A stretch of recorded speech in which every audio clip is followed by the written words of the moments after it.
Imagine yourself at the airport in a lot of there is a lot of noise around, and suddenly you hear your name and you look in that direction. Across the hall, hundreds of people, a friend of yours is there and he is calling your name.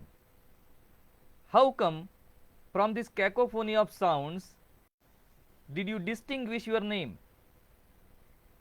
Or for that matter, just one child crying can get the attention of all 300 passengers of an airplane.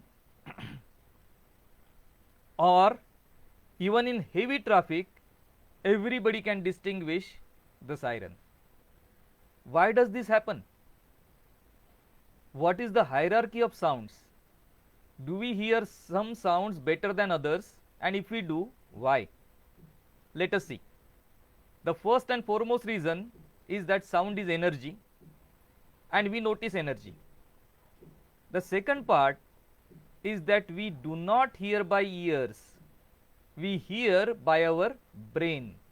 The ears allow the sound to come in, but that sound only after it is processed by the brain, that is when we notice it. So what do we notice first? Is the name or a sound which has been used in relation to us time and again. And name not only has been used many a times, it is the sweetest sound to our ears. And this goes for not only human beings, for animals also.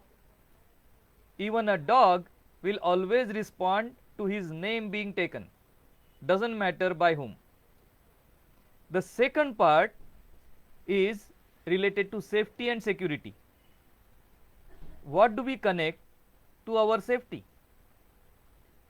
A sound which we are not used to, a sound that we do not know what it is, a foreign sound, a scratching sound, a painful sound, are all intimations of some kind of danger. And our brain senses that, and that is the sound we notice. Why do we notice the child crying? Because it is the primeval sound of pain from a offspring, does not matter whose offspring, and that is also a sign of danger as well as request for help. So the natural mother in us, amongst every one of us, is notified or is sensitized to these sounds, and that is why everybody without fail responds to any kind of whining or painful sound or crying from human or animal cubs. And lastly, any sound which is incongruent with the environment.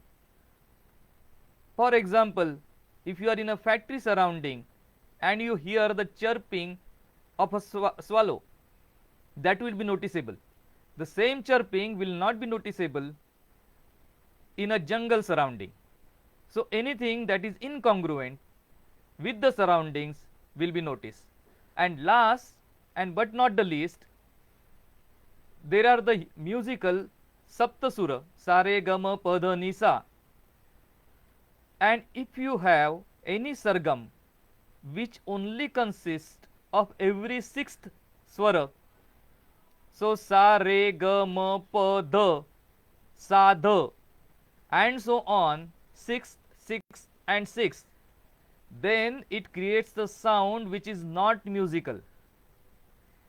A sound which is not definite multiple of the initial sound, and this is called as the Archimedean principle or sound of spheres.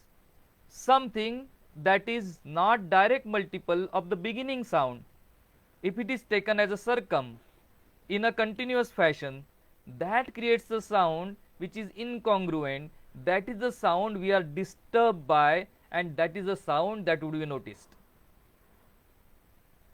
and these principles are used in terms of advertisement, in terms of promotion, in terms of station announcement, and now we will realize why most of the announcements are in the voice of ladies, because they having a natural high pitch. The sound carries itself further and is more noticeable for the general public. Think about it. Think about how we can utilize this in our life, our daily life, our business, and our workplace. That is application of ancient wisdom. Namaskar.